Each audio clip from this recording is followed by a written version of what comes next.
बरी ब्लॉक अंतर्गत अलीपुर पंचायत परिसर रे थिबा राजीव गांधी सेवा केन्द्र गृह को बरी विधायक विश्वरंजन मल्लिक उद्घाटित करिसेंती। एही राजीव गांधी सेवा केन्द्र गृहटी भग्न और परित्यक्त अवस्था थिला। बरी ब्लॉक मुख्य पंचायत होइथिबा बेले रास्ता कड़े थिबा एही गृह विपर्यस्त होई पड़ी रहिथिला। अलीपुर पंचायत तरफरु एही गृहटी को पुनः मरामती करा जिबा सहित विधायकंक द्वारा उद्घाटन करा जायतिला।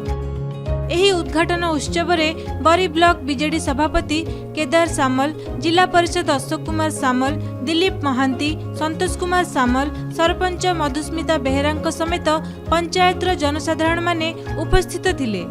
मो मधुस्मिता बेहेरा अलीपुर ग्राम पंचायत सरपंच। आज आमर अलीपुर पंचायत रे आमर बरी एमएल विश्वरंजन मल्लिक द्वारा राजीव गांधी सेवा केन्द्र उद्घाटन करा जायछि। जेहेतु एई पंचायतटी अलीपुर पंचायतटी आम बरी ब्लॉक रा हेडक्वार्टर पंचायत, सेथि पई एई पंचायत रो उन्नतिकरण करिया पई आम पंचायत फंड एवं एमएल याहाको उन्नतिकरण करिया पई प्रतिश्रुति दैछन्ती। एहा केपरि डेभलप हबो एवं पंचायतर उन्नतिकरण पई विधायक आमको प्रतिश्रुति दैछन्ती एवं से पूर्ण मात्रा रे याहाको सहयोग करिए बोली हमको कथा दैछन्ती।